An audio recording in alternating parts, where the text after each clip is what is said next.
Unscripted, unfiltered, unafraid. Welcome to the Macworld Podcast. My name is Michael Simon, and I am joined today by my UK colleague, David Price.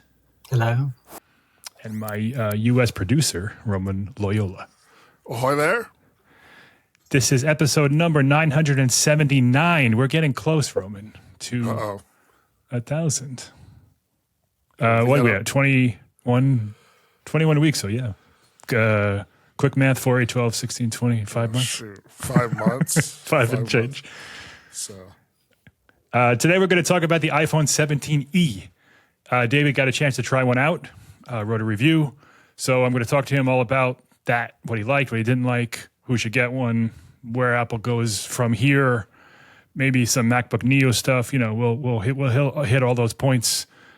Then we're going to have a what we're watching segment, so David can tell us what we're missing out on living in the States this week in Apple history, and we will close with our comment corner.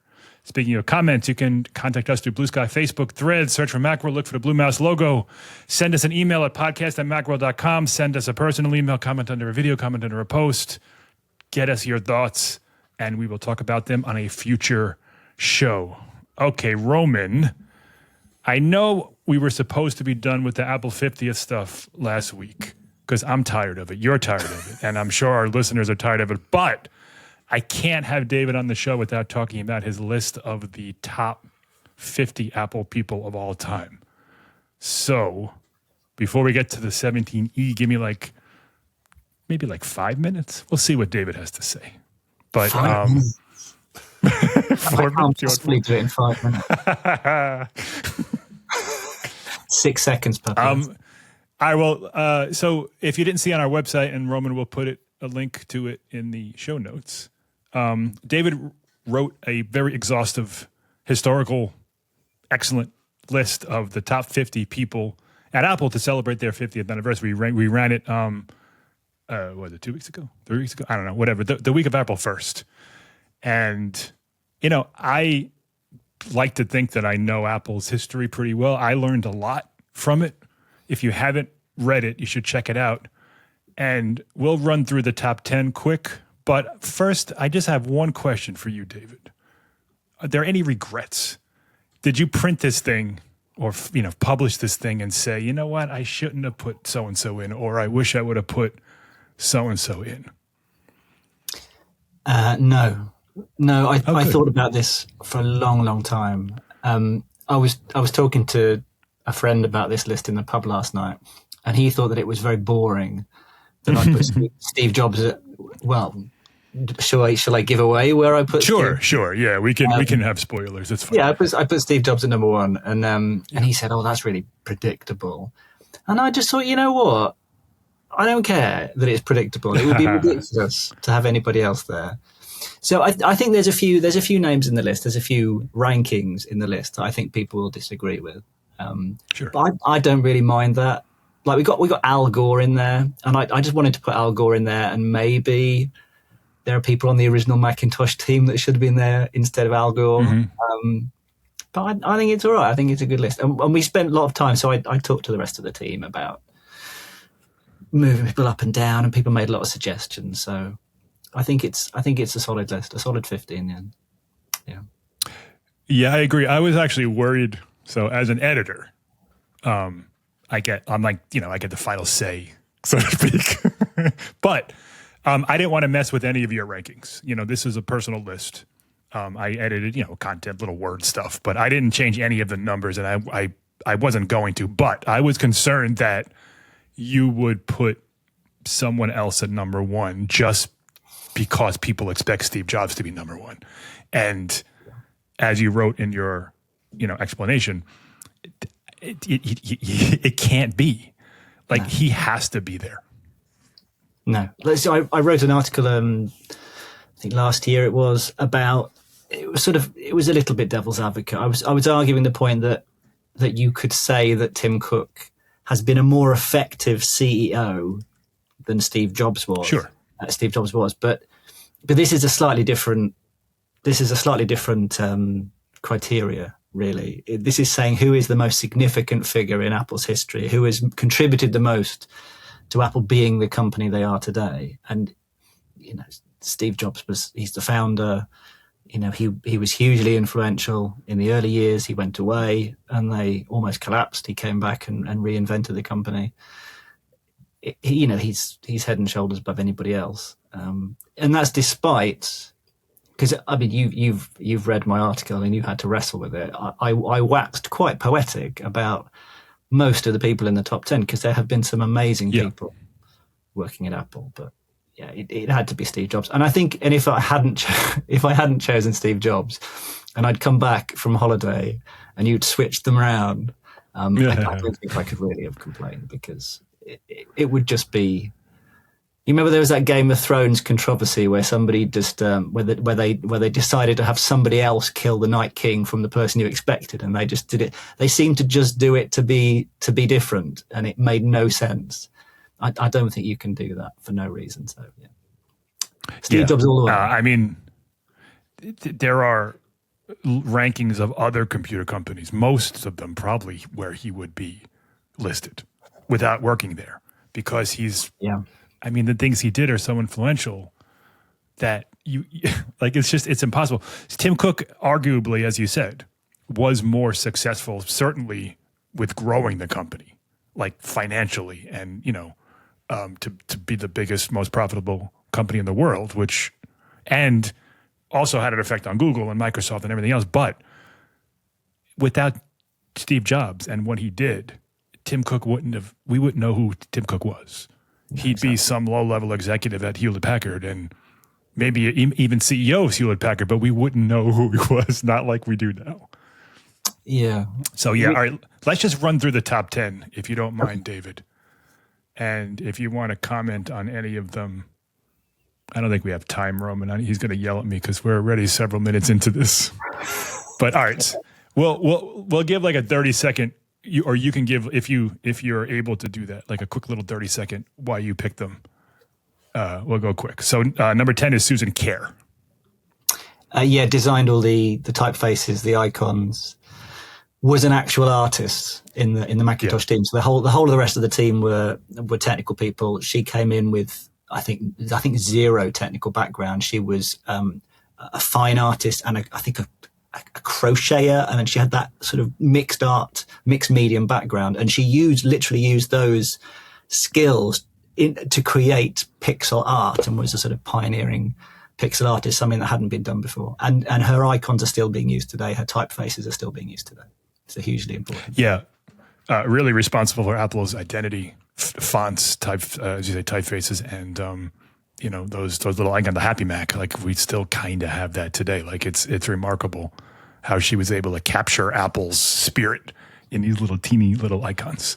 Yeah. Number 9, Jeff Raskin. I might butcher some of the pronunciations of these people because I'm just running through it.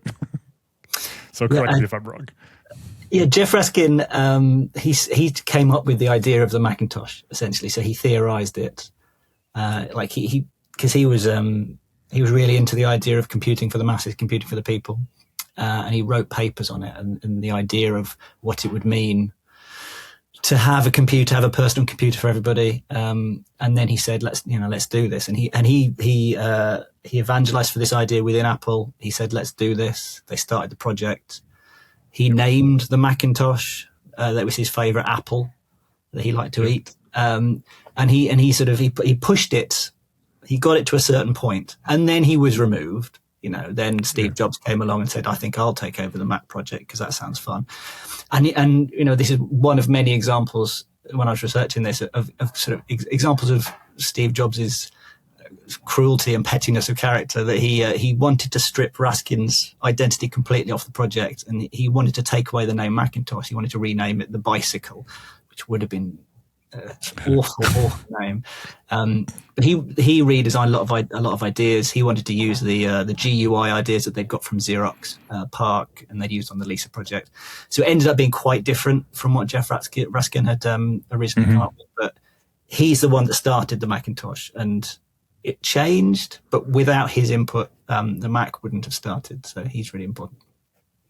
Right. That's just another reason why Steve Jobs is number one. Not that he stole someone else's work, but that he was able to take someone else's work and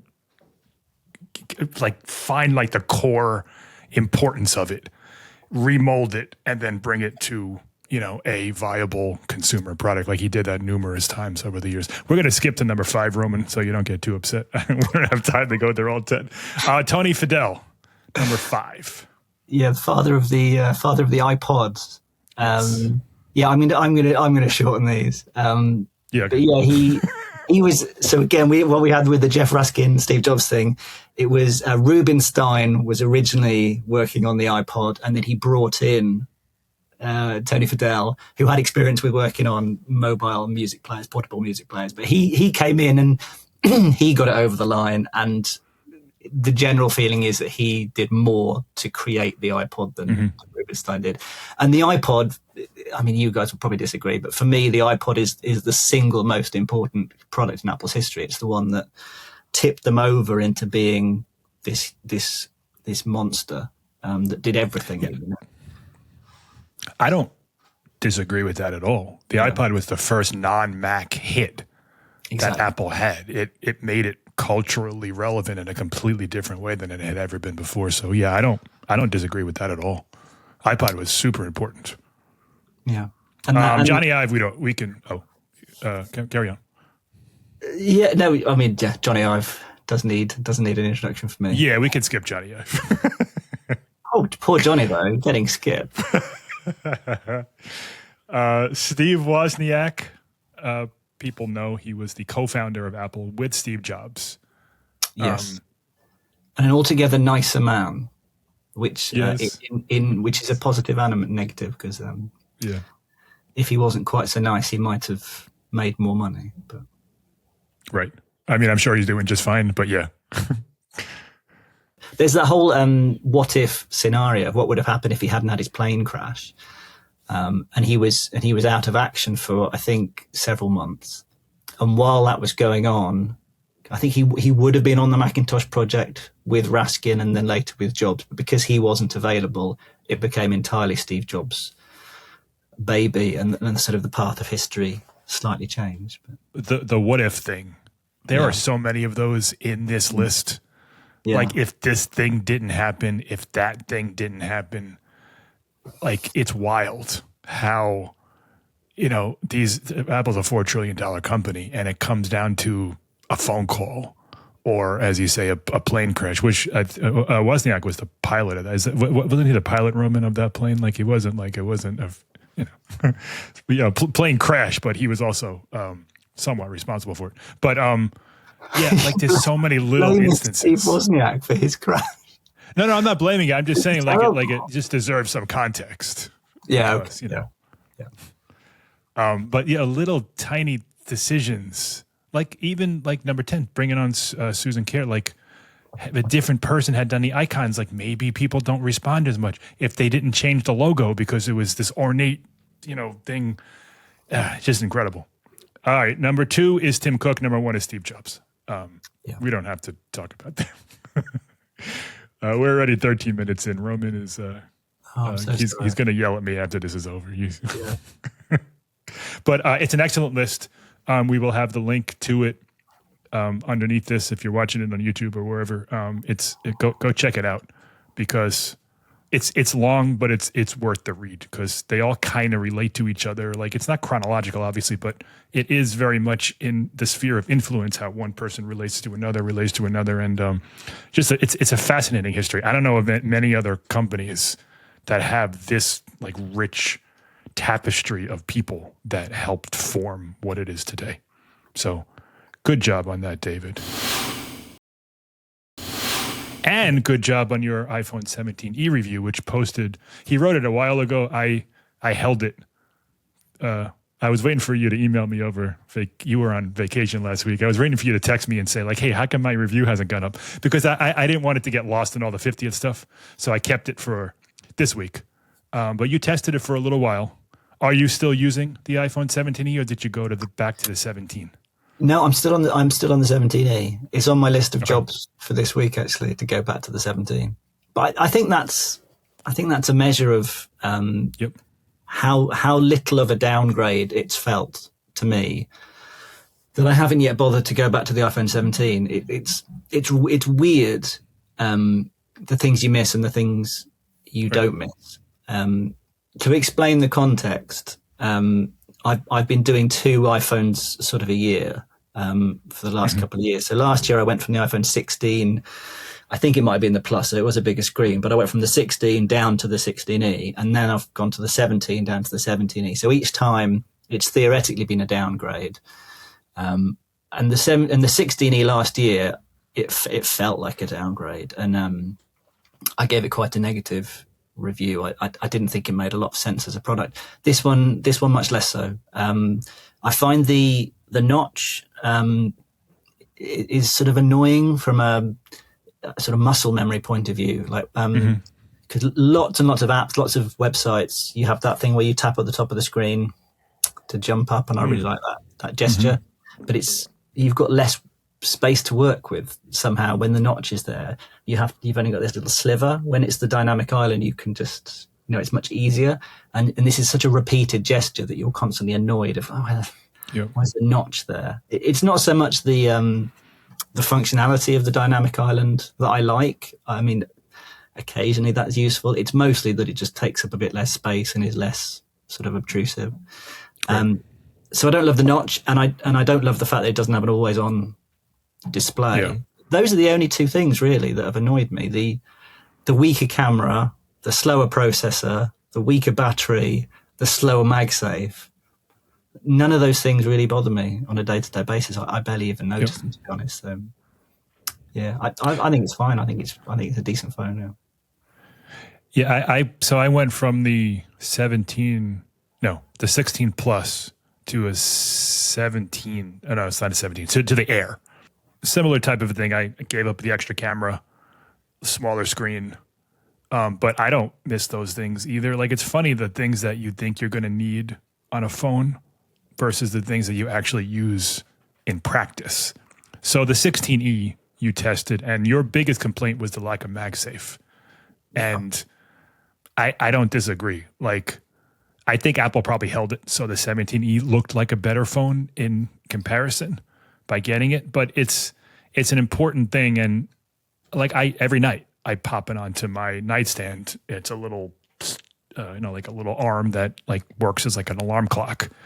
And, it's been there since the iPhone 12. I've had it, and it's a fantastic feature. And as you say, the charging speed is less relevant than the actual fact that you can pop it onto a charger without a wire.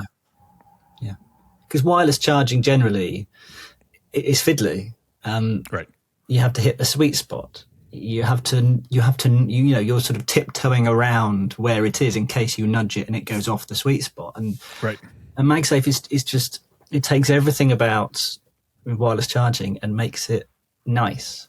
It's just right. Sucks it into the sweet spot and keeps it there.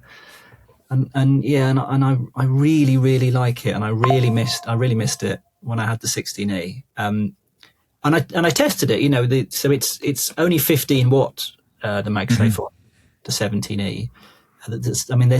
There's all sorts of different speeds. The 17 is 25 watts. It's quite a bit quicker. I think the Air is like, is it 22 or something? It's quite. It's slightly slower, yeah. But they're all faster than the 17E. But I don't think it really matters. So the 17E, it took me 3 hours to charge from 0 on MagSafe compared to 2 hours on the 17, which is a notable difference. Right. But you're usually going to be doing it overnight.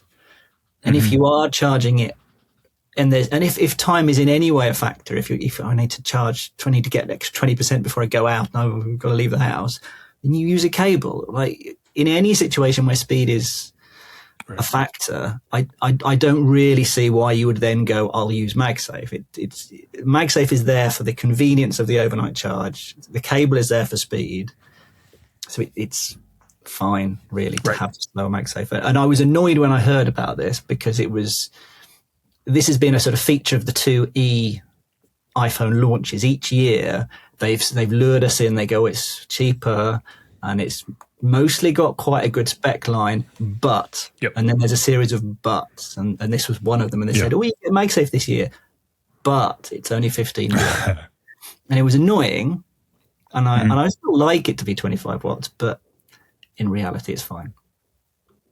Yeah, I agree. If you need to fill up your phone really quick, you have a half hour, 20 minutes or something, you're going out. Yeah, you just pop in the USB-C cable and you're on your way. And MagSafe, you talk about how important it's so important that it's now an industry standard. The Qi 2.2 standard, which is going to be on air. Some Android phones have it, and others will be getting it. Like it's a thing that everyone has recognized. Like, wow, wireless was cool. If I'm in bed and I reach over to put my phone on the little stand, I just kind of push it until it clicks and it's done. Otherwise, there were so many times when I would put it on a wireless mat and miss, and I'd wake up and it'd be like 16% on my phone. Like, gosh, like it's a no-brainer upgrade from anything that you've had. So like so MagSafe came out with the iPhone 12. So I'm going to say most iPhone users probably had a phone or have a phone, even if they're going from a 12 or a 13. They probably have MagSafe, but if you're coming from Android, there's a good chance you didn't. And it's somewhat revelatory to be able to just, listen, you got to buy a puck or a stand or something that supports it. So it's a little bit of an extra expense, but it's absolutely worth it. While we're in this section, let's talk about battery life real quick. What was your ultimate takeaway on the 17E's battery life? Fine. It was fine. It wasn't as good as the 17, but it was high enough that it never made a difference, really. Even on the days when I'd been doing intense benchmarking and I'd been pushing it to the limit, it would still make it through a day, and that's sort of the threshold for me. So you have a little chart in your review. This is based on minutes, and Roman, if you want to give me quick hourly math. But what struck me the most is that it's about the same as the iPhone Air, which is the phone I use, and I could generally get through the bulk of a day with the Air. I use my phone a lot.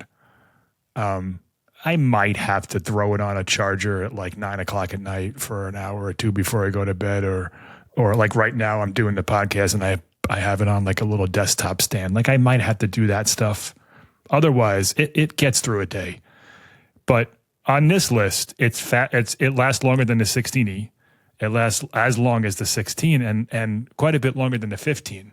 So people coming from an older phone, which those are the ones probably even earlier than that, for 13, 14, 12 even, they're going to see a boost in battery life. Like no one is going to go from a 17 to a 17E. Like it's just not, there's no reason to ever do that. But the 17 does have significantly longer. Your thing is 200 minutes. Roman, what's that in hours? 2, 3, 60? It's 3 hours and 20 A little minutes. over 3 hours. So that's a lot. That's significant. If battery life is a thing, that's, 3 hours of extra battery life is a lot, but it's also $200 more. Like we'll get into that a little bit further into the segment. But anything else on battery life, David, that you... The one thing to remember is that the battery life, when the reviewers get hold of the unit, is the best it's ever going to be. So I always try and remember that it was comfortably getting through a day. And once I stopped really hammering the battery, it would get through to the day with 30 or 40% left on the clock. So that is giving you the wiggle room for a year down the line, 18 months down the line, when the battery health starts to dip and it doesn't last quite as long. I didn't really have any worries about the battery, and it's interesting what you said about the comparisons with the iPhone 15, the iPhone 16, the iPhone 14, how consistently Apple has now started to raise the bar each year. I don't remember that being a consistent thing in the past. Is that it used to just be, you go back far enough and it would generally be said iPhones have poor battery life, and it was felt that if you want a good battery life, you have to go to Android. And then they have been consistently improving year by year. I'm assuming, I don't use Android, but I'm assuming that the best Android phones still are ahead on battery life. They are. Yeah, and Apple does all these iOS optimizations, things like standby battery is excellent. You can turn the thing off and then you can turn it on in 3 days and it'll still have basically the same battery as it did, like things like that. It absolutely is better than Android. And, like this Galaxy, I was looking up comparison phones. So the one that kept coming up was the Galaxy S25 FE, which I believe stands for Fan Edition, which is kind of like the SE. And now is but that has a 4,900 milliamp hour battery in it, which is, way more than the 17E, like twice as big. So we're comparing apples to oranges when it comes to that. If Apple put a 5,000 milliamp hour battery in the 17E, it would last for like a week and a half. So, Android phones generally have higher capacity batteries in them. Now, if you look at something like the 17 Pro, that has, I think, 45 or 4,600 milliamp hours. So, and that lasts, probably twice as long as the 17E. So, Apple targets these things very specifically. It knows the kind of people that are going to buy these phones, and so I use my parents a lot. It was the weirdest thing. The day the 17E came up, my dad called me up that night and said, "I just ordered, or I'm going to order 2 iPhone 17Es," and I'm like, "What?" Like my dad has a 14, my mom has a 12. Like they don't upgrade their phones ever. But they got an email from Verizon saying that it was, you could trade in this, and my dad's a veteran, so he got a discount, and it ended up costing them $300-something each, and they got it. And that's the perfect market for the 17E. They take pictures, but they don't need the advanced photography stuff. They just want a phone that gets through the day and isn't gonna die at 5 o'clock if it's in my mom's pocketbook or my dad's pocket for a while. It's perfect. So, the areas that Apple hit, I think are spot on. Let's talk about the camera since I just mentioned it. Same as the 16E, one camera, and I have the iPhone Air that I spent $1,000 for, and I have the same camera. So there's that.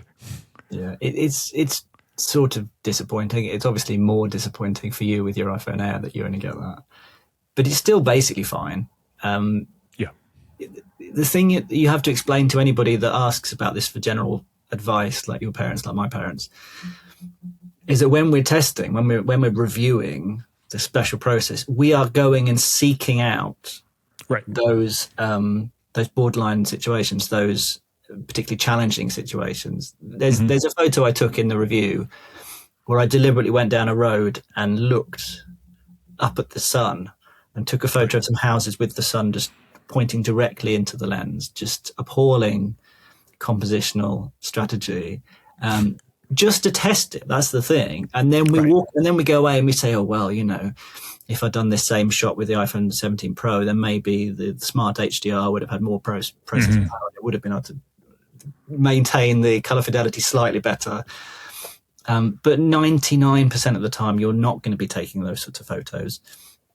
The real difference in the spec, the real thing you're losing is you won't have the 2 lenses, so you can't really take portrait mode photos in a sort of in a real way. It has to do it with software trickery.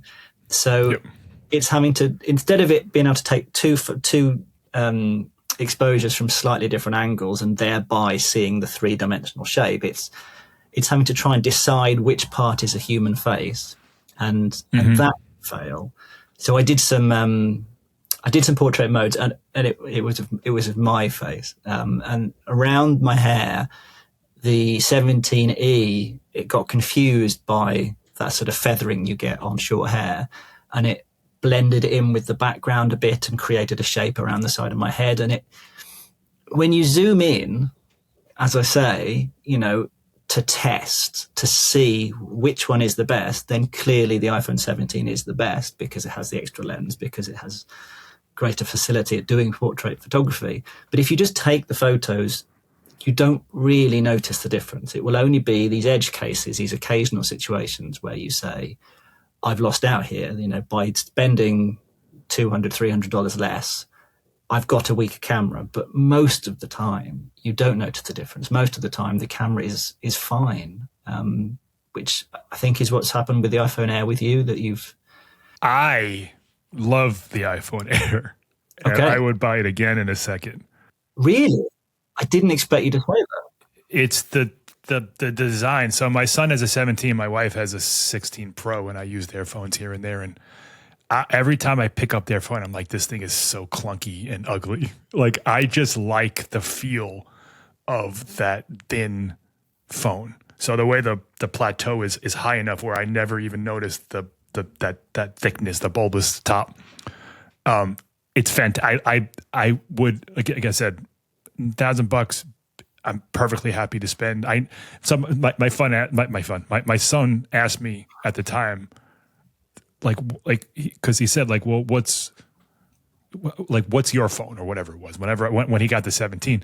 And I said, well, it's not as good as yours. Like, it's you have a better camera, you have a better screen, not better, but you have the same screen, you have the similar processor. He's like, well, why'd you get it? I'm like, I just like the design. He's like, well, why does that matter? I'm like, it just does. To me, it does. Yeah. And I like feeling that thin phone. That's the only reason to get it. There's no other reason. And I understand that people say that it's not selling well. It makes sense to me, because if you put them side by side with any other phone, it's like, well, why would I get this? Because most people don't care. Yeah. Once I've used it, it's going to be really hard for me to go to another phone next year. I generally switch just to get an experience for all of them. So maybe I'll get the Fold next year. Maybe I'll get the Pro. We'll see. But I'm going to miss this phone a lot. That's the interesting element, is that when it becomes the standard in people's minds, nothing else compares. Nothing else will live up to that. So you have surprised me. I haven't even got an iPhone Air in my hand. So for me, I'm exactly what you said. I look at the specs, I look at the price, and I just think they've changed something I was happy with, the thickness of the iPhone 17. Let's say I'm completely happy with the thickness, the weight, and then they've weakened other things to make that thinner. And I worry actually in my head that it would be too thin, it'd be too light, and it would feel weird, and I'd drop it more. But from what you're saying, I might have to try and get my hands on one now. Because once it becomes the standard, maybe the sales will pick up. I don't know. I mean, it's expensive. You're giving up a lot for nothing, basically. You're not. There's nothing the Air brings that's better than another phone, except for the design. Design isn't nothing, though. I mean, I do hear. Yeah, right. It is important. Yeah, and depending on how you approach these things, like I thought I was fine with the iPhone thickness before as well. Like the 16, I had the 16 Plus. I was like, this is great. It's thin. Because I never use a case. I haven't used a case in, I don't know, however long. I buy Apple Care, and if I drop it, which I do, I'll just go and fix it for $30. But without a case on this phone, it just feels like I'm using a completely different product than I was last year. Real quick on your the camera stuff, just before we bounce to something else. You have a comparison photo of a portrait of you said that it's like the top of your head, because you wanted to show the little wisps of hair and stuff. And when I first did the slider thing without looking at the caption, I wasn't totally sure which was which. Like the 17E does a pretty good job of getting like enough wisps of hair where unless you like analyze it's hard to tell. They did a good job. They've been doing that kind of like digital or faux. They used to call it foca instead of bokeh or bokeh, whatever it's called, because they've done this since like the iPhone 6S, I think, with a single lens portrait. So like it's not like this is a new thing. They just haven't had to really do it until the iPhone SE, the iPhone 16, like those phones. But it's good. If portrait mode is a thing that you use, and I know it's kind of fallen out of style. It used to be really popular, maybe not so much anymore, but they did a great job with it as far as like the digital portrait stuff. The one thing I do miss on the Air is macro mode, because that, when you have the two lenses, and it's on the 17, it's on the 17 Pro, 16, I think it was on the 15 too. Man, that thing is so cool when you can get in really close and get all those details. I do miss that, because there's no fake version of that. Maybe there never will be. I don't know if they can figure that out because it does kind of need to lock in focally, and I don't know if they can do that. But that's something that I'm going to be happy to get back if I get a phone with 2 cameras, because that's an excellent feature. Well, the iPhone Fold looks like it will have 2 cameras. Yeah. So there is that to look forward to. Yeah, if I want to spend $2,000 on a phone next year. Yeah, it is a lot. And one more about the photo. Okay, like that one that you talk about the street when you look into the sun. I mean, it's really not bad considering it's kind of a moody shot. You do get some low lights in there still. I'm sorry, you do get some highlights in there still, even with all the shadows. It's pretty good. Yeah. It's pretty good. Most people, they just want, like my parents will take out a shot and my mom will be at church with their friends, or she'll take a picture of my son or something. Like that's all they want. And they want to make sure they can take their phone, press the button, and it looks good. And you're going to get that. We could talk briefly about the processor, but I don't think there's much to say. It's good. It's really good. It's great. The fact that it's binned, I didn't even notice. Jason Cross just wrote a thing about binned processors and like how it works. This could be a whole nother show. Like Apple's use of binned processors has completely changed the game, because they could take a bunch of chips that otherwise would have really gotten thrown away because they don't sell chips like Intel, AMD, like everyone has this. Just real quick about bin. So bin processes are you have a processor that you're fabricating, and you got this big wafer of things, and there's 100 chips on it, and of those 100 chips, 40 of them or maybe more won't be right. They'll be missing a GPU core won't work or whatever, and normally a company will take those chips and they'll repackage them as a slower chip and they'll sell it to someone, or they'll use them. Apple has found a way to take that wafer and completely and totally be efficient about how they use their chip. So this goes here and this goes there and this goes there. And we just ran an article about the MacBook Neo. They're using a iPhone 16 Pro chip that they're selling so well that they're going to run out of them. And, this is a fantastic problem for them to have.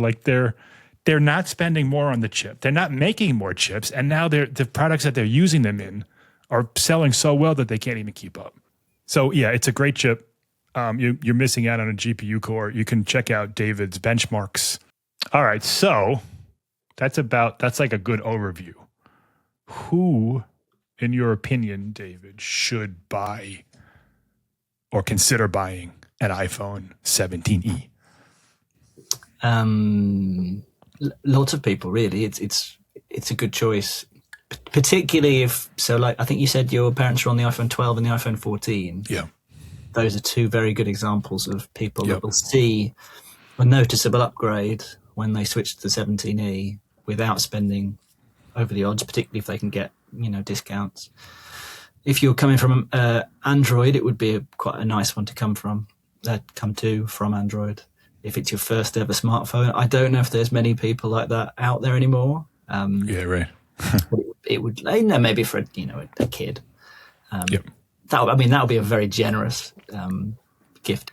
Yeah, if you're not going to come to the 17e as I did through circumstances from the iPhone 17. You shouldn't be coming to it from something that's better, and you wouldn't be. And anything within the last 2 years, you shouldn't come to the iPhone 17. But anything older than that, it's a good choice. It's value for money, which is not what I felt about the iPhone 16e, particularly because, and we haven't mentioned this actually, they've doubled the starting storage. Yes. Which makes it so much more appealing. So you just get the $599 version. That one is fine. That does the job. Whereas previously, I can't remember if it's $699 or I think it is $699, the 256 gig model of the 16e. But now you just get the starting storage because it's generous, it's enough, and you'll be fine. So they've made all these little improvements year on year that have shifted it. It's only gained half a star in my review. So the 16E got 3 stars out of 5. This one's got 3.5 out of 5. But it does make quite a big difference in terms of the recommendation. And I would recommend this to a lot of people. I was going to start a conversation with you over the star because reading it feels like a 4-star review. Yeah. However, I did go back to the 16E and I saw the score you gave that and I said, okay, I get it. Like it's not a full point more because you're really only getting MagSafe, slightly better processor. And yeah, the extra storage is nice because 120. The 16E came with 128 for $599, and to get 256, it was $100 more, like you said. So this is essentially a $100 price cut, which Apple does from time to time. The biggest thing for me, and my dad actually pointed that out too. He's like, I can't believe I have so much storage on this thing. I never have to think about it, and that's the best thing, because the people who are the target market for this phone don't want to dive into settings and look at their story. My mom used to complain about it all the time. She has an iPhone 12. It was, I think, 64. And she would say, how come I don't have any space on my phone? I'm like, well, because you have too many apps on there. She's like, well, I didn't download. I'm like, well, you did. I'm like, go to storage. And I would talk her through, go to apps, click on this, you can delete that. Most people don't have, well, certainly not Macworld editors, but even people in their lives that are willing to show them how to do this. So they just say, well, my phone can't update anymore, or I can't download this app anymore. And they just suffer through it. And for as long as they keep it. Like I can honestly say, or comfortably say, no one who buys this phone is ever going to have to worry about storage, because that is a ton of space to fill up, unless you're taking like a lot of 4K videos, which if you are, you're not getting this phone. Yeah, you're right. It's an effective price cut, which we weren't expecting. Right. I felt like $599 was a slightly frustrating price point because we were used to the iPhone SE before, which was $429, but it was quite a bit weaker. It was a very old design. Particularly towards the end, it was looking its age. So I've got more on board with the $599, particularly because you don't need to upgrade. We haven't mentioned the color options. You're right. So another upgrade. Yeah, the 16E came in black and white. Yeah. The 17E now comes black, white, and one of your favorite colors, maybe your favorite because you've written about it several times. Pink. Yeah, I like pink tech. I can't remember what they call it. It's pale pink, soft pink. Yes. So I haven't seen it. I have to stress. They sent me the white one, and I really like the white one. It's nice. I think having the options, it felt like it was another of the buts, wasn't it? Last year, it's only in black and white, and we're so used to having a few interesting color options. So this year they said one of the improvements is you get soft pink. He said it doesn't look very pink. It looks really pale, really pale pink. And our colleague Jason, he did get the pink one, and he sent me a photo and he sent me a paragraph to put in the article. So I didn't actually credit it. So if you see an article in there saying pink, Jason wrote that paragraph. He said it really sort of washed out. It looks basically white. So that's a disappointment. It's nice that you get. Again, it's an improvement, but it's only a small improvement that you don't really get the option.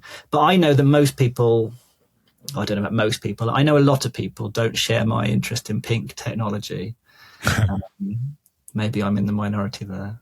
A lot of I don't know. The MacBook Neo comes in pink, so people must be buying it. Apple wouldn't have made it. Yeah, they do. They do quite often do a pink one. Yeah. There was a phase. I don't know if it was the same with PRs in the US, but I had a few when I was working for PC Advisor. My colleagues who were women would always get sent the pink version of any Chromebook or whatever it would be, and we would not. The men would not, and it seemed to be. And I wasn't sure if it was going to go down that angle of becoming kind of a sexist thing. But it doesn't seem to be the case anymore that they associate it with pink ones are for women and the other ones are for men, which is good because I'm a man and I like pink phones. So, yeah, I remember when rose gold came out. This was the iPhone, 5? 4S, Roman. Do you remember when rose gold made its first appearance? But it was like that. Like the first articles I read were like, "Oh, this is a girly color," and believe me, there's a lot of that in the U.S. where blue is for boys and pink is for girls. Like it's inescapable. But yeah, I think there's some crossover. But I also think that Apple probably looked at the demographics of people buying these phones, and maybe it's a younger generation. Maybe it does skew a little bit more female, because it's pretty clear that the MacBook Neo, you got that citrus color, which is neutral. Then you got indigo, which is, more of the masculine type. And then there's the pink one, which is more of the feminine type. So like they do, I'm sure there's studies and portfolios and things that they do before they come out with these colors to see. I mean, my mom bought the big one and my dad bought the black one. So, it does exist. My mom likes the pink. She likes that kind of soft pink color. Like her kitchen is all soft pink appliances and things. So, she likes it a lot, but then she put a case on it. I said, well, if you like the color so much, why are you going to put a case on it? She's like, well, I don't want it to scratch. I'm like, who cares? Just enjoy the color. But and so that's another thing. It has ceramic shield on it, which is less scratch resistant, or more scratch resistant rather than the 16E. I've been using the Air for what's that? September, October. Roman, how many months is that? 6, 7 since it came out. I tell you what, I can't find a scratch on this thing anywhere. I don't baby it. I don't make sure that it's nicely put in my pocket. Sometimes I have keys in the same pocket. Nothing. The ceramic shield is legit. Yeah. I think the 16E had ceramic shield as well, but this one is ceramic shield. Well, the new one, yeah, that's right. 30% more scratch resistant. I think that's the number they go, which is such a weird thing to put a number on. How they measure. I know. I really don't know. I don't like. I like what they say. Like it's 2 times more noise resistant. Like, well, how am I supposed to measure that? Yeah, it's good. We're going too long, but I have one more question for David, and then we'll wrap up the 17E section. What happens with the 18E next year, in your opinion? They've left room to improve. They've certainly not rushed ahead too much, so they still have room to. They could finally add the second camera lens back in, because it is ridiculous in this day and age to have a single camera lens. I think they'll go back to the faster MagSafe, although, as I've said, I don't think that would make a huge difference, but it would be it would be nice. But I don't think it'll be particularly different. If assuming they do it next year, I think it'll just have the next generation of processor, and then they'll think of one other change to make. Maybe the second camera lens. That's probably the one I would ask for the most, or maybe the dynamic island. There was talk of that this year. That's what I was going to ask. Yeah, so do you think it will? So the dynamic island would mean that it enters the most modern era of iPhone, which it's never done. Apple's never done with its budget phone. It's always a generation behind. Yeah. Do you think so? Next year, in the spring, we're supposed to get the iPhone 18 instead of releasing in September of this year, like it's done for the last decade or whatever it is going to get pushed to the spring, which is going to be its like budget event, I guess. I assume MacBook Neo 2, iPhone. They say iPhone Air, which doesn't really fit, but maybe iPhone 18e and the iPhone 18. So like all of those kind of lumped together, maybe an event, maybe in a week, who knows? But do you think the iPhone 18e will get a dynamic island or stick with the notch for at least another year? I can see a scenario where they give it the dynamic island on the sort of basis of the folding phone now being the latest design innovation, or the latest design. I don't know what the word is for that, but you're right. I mean, it's an interesting thought that they won't do anything that. They won't bring it up to the level of the most expensive phone. But then at this point, the most expensive phone is going to be twice as expensive as even the iPhone 18. Right. So maybe Yeah, that does change the dynamic quite a bit. Yeah, maybe they would do it on that basis. But my suspicion is that they won't. They'll hold on to it. So then I suppose there'll be three tiers design wise to fold the dynamic island and the notch, because they always want to bump you up one more level. The 18 Pro is supposed to get a slightly smaller dynamic island, so there's that slight visual difference as well. Okay, that does make a little bit shorter. No, that does make a difference. So in that case, it could be still, if you want to have the small dynamic island, and especially if you give it a new name, that'll be even better. But dynamic island 2 or something, then you have that. Then that opens up the opportunity to bring the E up to the old dynamic island, which no longer seems as appealing. Yeah, now you've said that about the smaller dynamic island. Now I am convinced that they may well. Okay. So 18E dynamic island, $599. That is that's an appealing phone. If it gets a second camera, like that's lights out. I don't think they would do both. I think they'll give it the new processor and then they'll make one change. Okay. And I hope it's not faster MagSafe. I hope it's either the camera lens or the dynamic island, or an always-on display. I'd be surprised if it got that, but because the 17 only just got that. It took how many generations for it to come to that? I think it's an important feature, probably the most important feature. Yeah. But that has to also come with the dynamic island because they never did it on the notch one. I don't know if they would. It's got to have the refresh all the way down to 1% or whatever it is for battery life. So, all right, give me a prediction. Second camera or dynamic island, 18E? Dynamic island. Okay. You can read David's iPhone 17e review on our website. I'm sure he'll have a lot more to say about the phone over the coming weeks and months until we get the 18E next March, according to rumors. Okay, I haven't left any time. David, I'm sorry. We're going to have to skip your what we're watching segment. We just don't have time to get into a long discussion about British television. Wait, it's not British.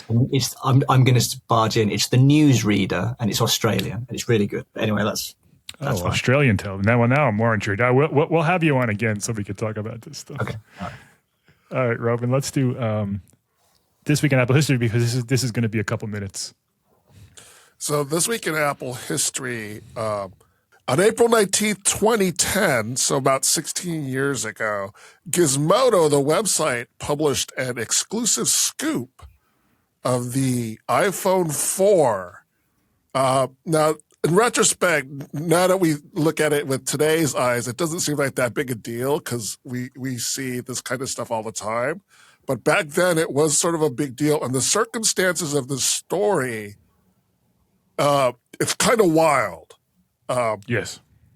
So basically what happened was Gizmodo bought this phone from a guy who got it from a bar. Essentially what happened was this guy was at a bar, someone left this phone behind, and somebody thought this phone belonged to this guy. So the guy took it, tried to figure out whose phone it was. Nobody claimed it. And then he basically took it and figured out that it was a prototype iPhone 4. It was if I remember correctly, it was in a dummy iPhone 3GS case. Right. And the guy was able to take it off and realize, like, oh my goodness. You're right in the sense that this isn't as big of a deal today, but I think it still would be a pretty big deal today if someone found like an iPhone Fold in a German bar and sold it. Right. Like an actual phone. Like we read rumors all the time, and we did back then too. Like we knew it was getting a redesign. We heard rumblings of the Retina display. But this leak was like, oh my goodness. Yeah, because it was the iPhone 4. So, the iPhone was just, even though it was, 4 years into the iPhone, it was, it was still this big phenomenon. So getting a scoop. Yeah. So a scoop like this was a really big deal. And it was such a big deal that Apple took some steps that were a little, if you think about it now, you'd be like, what the heck? They got the police involved, and so what happened is essentially was the guy who found the phone, he says he got taken to court, and he says he tried to find someone from Apple to take this phone to, whoever lost it. He thought somebody at Apple owned it. He says he tried to contact Apple to find the owner of the phone and couldn't find an owner. He ended up selling it to Gizmodo so Gizmodo could write about it. And the guy who wrote the article, Jason Chen for Gizmodo, I'm not sure what he does now, but he got his apartment was raided by the police. Because apparently Apple was claiming that Jason Chen had stolen property. Which, he kind of did. Yeah, it depends on how you define it. So yeah, I'm not defending the raiding of journalists' houses, but I can understand all sides of this. Apple was pissed. Apple was pissed. Steve Jobs was pissed. Yeah. So there was this whole behind-the-scenes drama between Gizmodo and Apple that happened. Gizmodo printed an article initially about it. And then I think the next day they printed like a teardown of the phone. Yeah. They did a bunch of other follow-up articles. And there was a lot of drama involved with Steve Jobs. Eventually what happened was about a year and a half later, the editor-in-chief of Gizmodo ended up quitting. So the editor-in-chief of Gizmodo quit. He ended up eventually founding Wirecutter, the review website that the New York Times bought. He wrote an article kind of detailing his whole version of the saga that happened between Gizmodo and Apple. And he had a lot of regrets about how he handled it. Mm-hmm. And he even wrote an apology letter to Steve Jobs. Steve Jobs never replied back, but he wishes he could have he could have gone back and done things differently. According to sources who were in contact with Steve Jobs, told Brian Lamb that Steve Jobs basically was like, it's water under the bridge. It's, that's in the past, whatever. It's not a big deal anymore. At the time,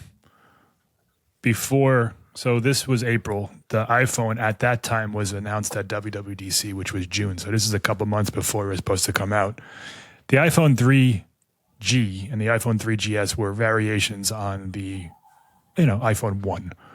Plastic case, The iPhone 4 was a ridiculously massive overhaul of the iPhone. It introduced the Retina display. We got the first metal chassis, the iPhone 1 had a metal chassis, but the flat chassis with the antenna lines.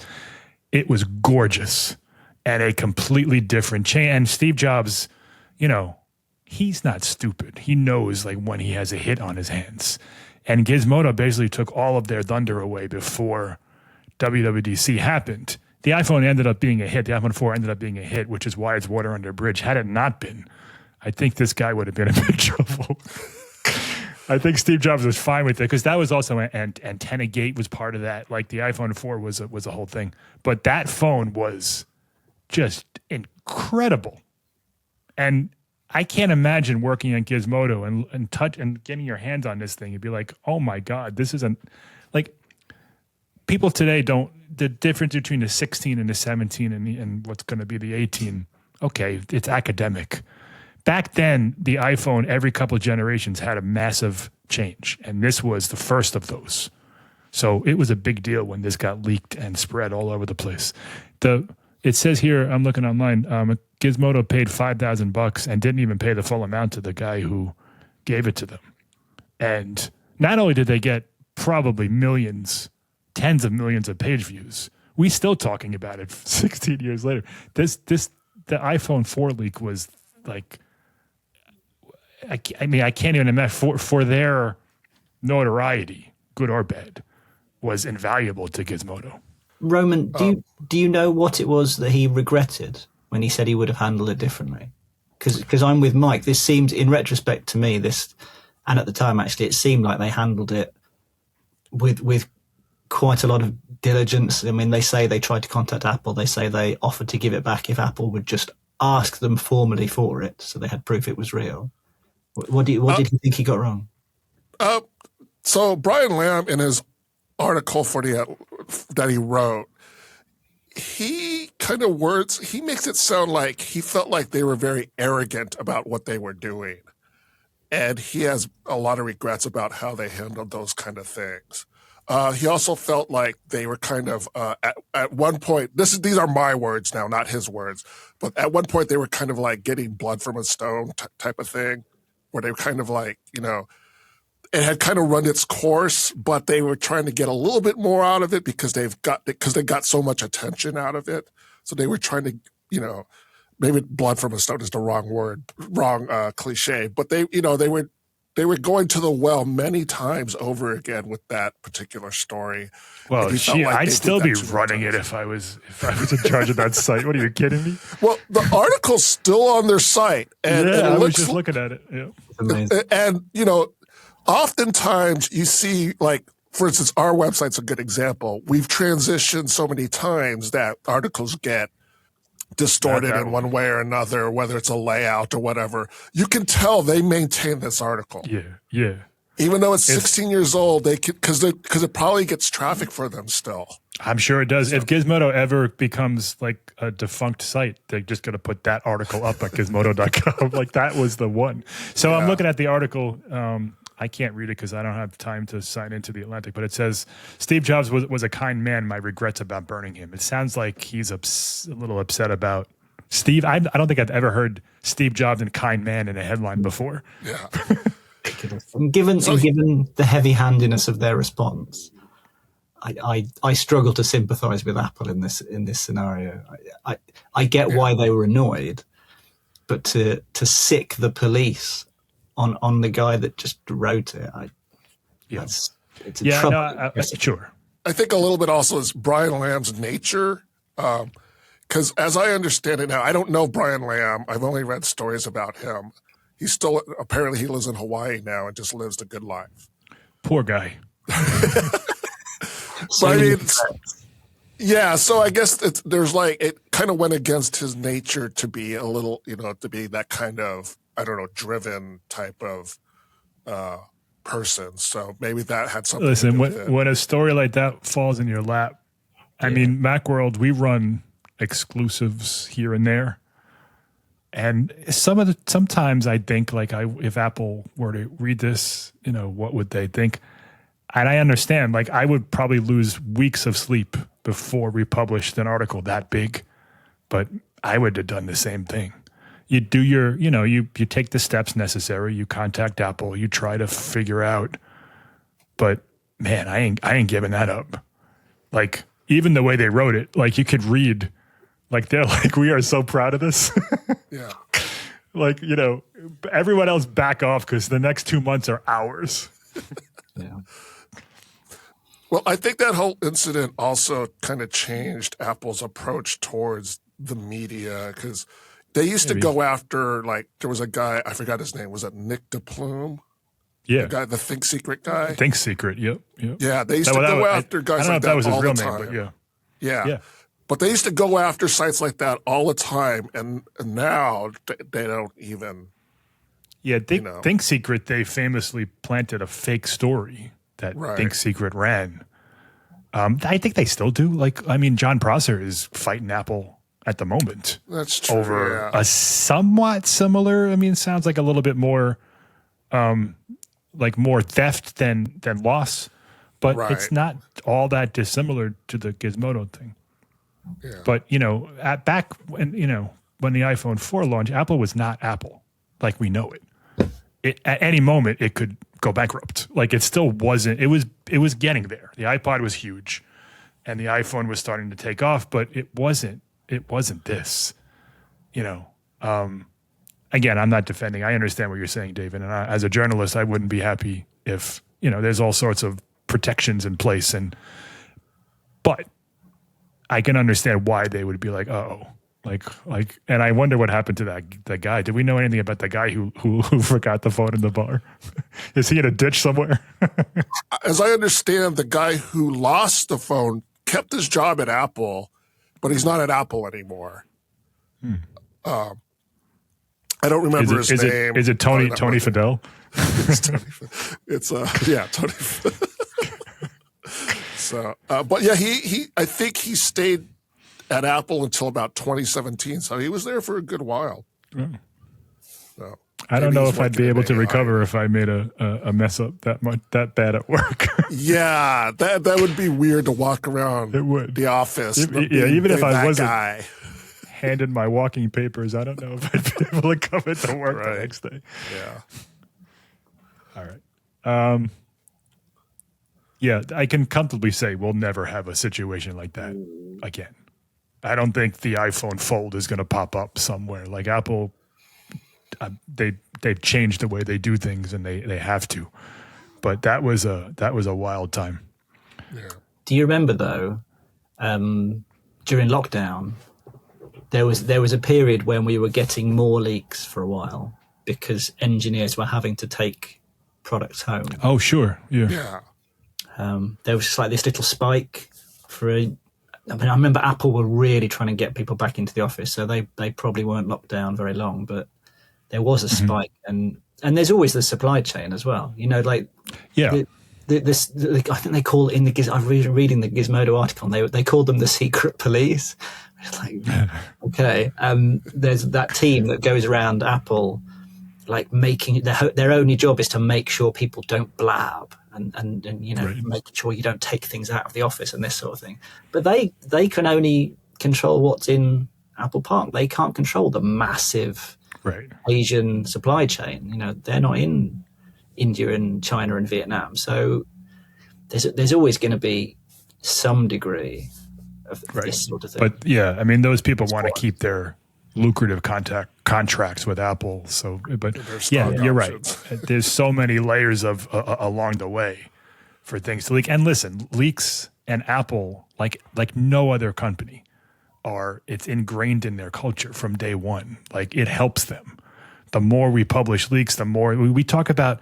Apple releases like 10 products a year, and we talk about them every day because most of them are rumors and leaks.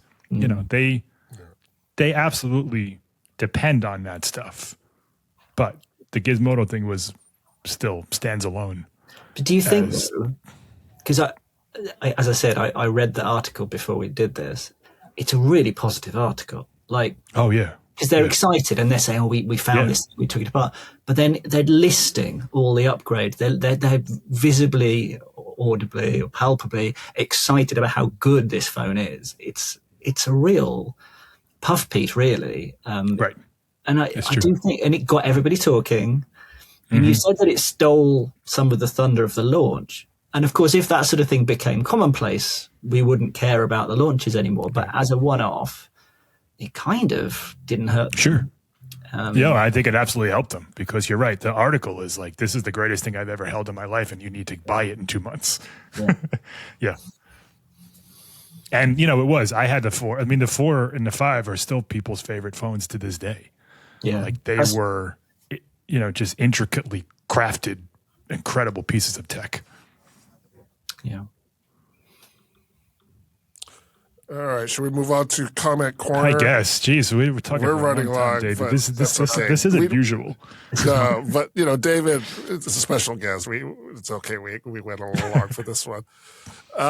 We have one email for comment corner, and I picked this one because David was on. So, and this was from a reader named Gabriel D. He wrote in an email saying, "This is about the Apple Watch."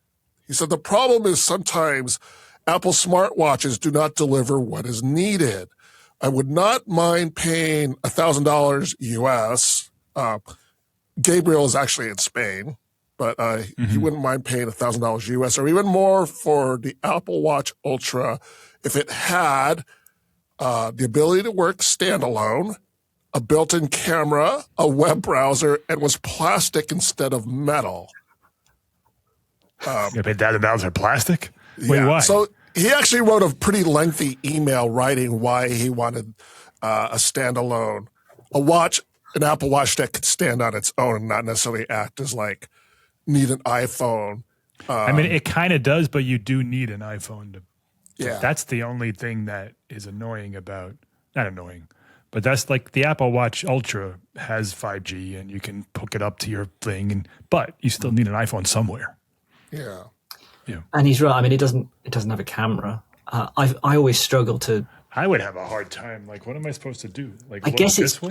it's just for FaceTime. For FaceTime? So For FaceTime and the camera, he also in his email was explaining. So he's a university professor, and they end up using a lot of the QR codes for access to stuff. That's So interesting. having a watch camera Like a would quick make little it easier scan thing. It's to quickly just still a pain to do, but yeah, I get it. yeah. that is awkward. I I think just in started. other university facilities. But yeah, he reasoned that plastic because it would help with antenna reception and make it lighter. Maybe. But Apple's kind of abandoned the plastic thing. So Well, it's cheap. Yeah. You know, no matter how unapologetic you make it, it's still cheap. You know, it's plastic. It's going to feel cheaper. Lightness in itself isn't cheap, but if it's cheap, if it's light, if it's too light, it is. Yeah. I just started wearing my Apple Watch again, and I constantly have to remind myself to not only charge it, but also take it off the charger after it's charged. I got to figure out a way to. It drives me nuts. The way it works for me, Mike, is that it has to be a habit and like a routine. Right. So I charge. I don't charge overnight because I use it for sleep tracking. So I put it on the charger when I go to bed, and then I read for a while. That helps me to sleep, and it's charging. And you get a notification when it's completely charged on your iPhone. Right. And so then when the iPhone says the Apple Watch is charged, then I put it on and go to bed, and it's fine. And that just about is enough to charge it. But I have many times, same as you, forgotten to take it off. So often in the morning I'll go, oh, I wonder how well I slept. Oh, it's still on the charger. So that notification is a key part of reminding myself to actually put it on.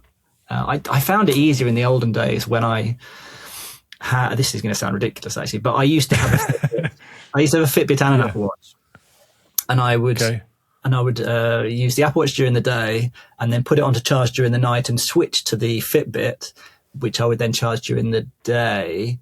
Because actually at the time the Fitbit had sleep tracking and the Apple Watch didn't at all. And then even early on, Apple Watch sleep tracking was really bad. And I would say even now, Fitbit sleep tracking is better, in my opinion. It's more accurate and it gives you more detail. But that was a bit silly having two devices, and I don't know. Maybe I'm the only person. Does Fitbit still exist, or are they now Google Watches? Oh, yeah. Oh, they might have a different name, but my wife has a Fitbit, so the things still exist. I used to wear Fitbit also. My favorite part of that was even their, smarter watches. They still lasted like five days or so. Yeah. They didn't do the things that Apple Watch does as far as notifications and music and stuff, or at least not as well. But they lasted several days. We need to get to the point where the Apple Watch lasts like a week, and I don't think it's going to happen for a while. No, because as soon as they find a way to increase the battery capacity, they'll add extra features to make the most of it, like they did with the always-on display as soon as they were able to. Yep. We haven't answered that question at all, have we? Well, it wasn't really a question. It was more of a statement of what he would like to see in the Apple Watch Ultra. It's an interesting idea, but it's an interesting idea. I don't really like the Ultra anyway. And I'm not sure how feasible any of these features are on a Ultra Watch, like a web browser on a watch. I don't see how you. Yeah, like a full one. I mean, it does have a browser, and it's like if you click a link in an iMessage or whatever, it'll open something. It's just not a full Safari browser. But like, what am I supposed to do with that little tiny thing? It's really small, even on an Ultra, which has the biggest screen. Yeah. It's still too small. But yeah, anyway, some interesting thoughts from Gabriel about what he would like to see in a smartwatch. As far as like the Ultra becoming like a true standalone watch, I don't know if that works in Apple's favor to do that. I don't think so, because they want it to be an iPhone accessory. Like that's the whole point of it. Like if it was a standalone, device, it would have to function completely differently because you would have to sign into every service on the Wi. Like it's a different thing. Now it picks all that up from the iPhone. I mean, I think the only independence we're going to get is that you can leave your phone behind. But I'd be shocked if they ever let you get one out of the Apple ecosystem. Right. As a true standalone device. So. Yeah. And that does it for Comment Corner. Oh, that's me. And that does it for the episode. I screwed it up. 5 words in, I screwed it up. That does it for this episode of the Macworld Podcast. We've been talking for too long, Roman. It's an hour and 20 minutes according to the little ticker on this thing. So next show has to be like 35 minutes. We have to balance this out. That does it for this episode of the Macworld Podcast, episode number 979. Thank you, David, for joining us. Good to be here. Thank you, Roman. Thank you, sir. And thank you, listeners, for tuning in. You can subscribe to the Macworld Podcast in the podcast app on Spotify and YouTube at our Macworld Podcast channel or through any other podcast app. If you have any comments or questions, contact us through Facebook, Blue Sky, Threads, search for Macworld, look for the Blue Mouse logo, send us an email at podcast@macworld.com, send us a personal email, comment under a video or a post or a story. Well, you can't comment under a story. Comment under a post. Look for something that we wrote that you can comment under and send us your thoughts. And you can join us in the next episode of the Macworld Podcast. You're so close. As we talk about the latest in the world of Apple. See you next time.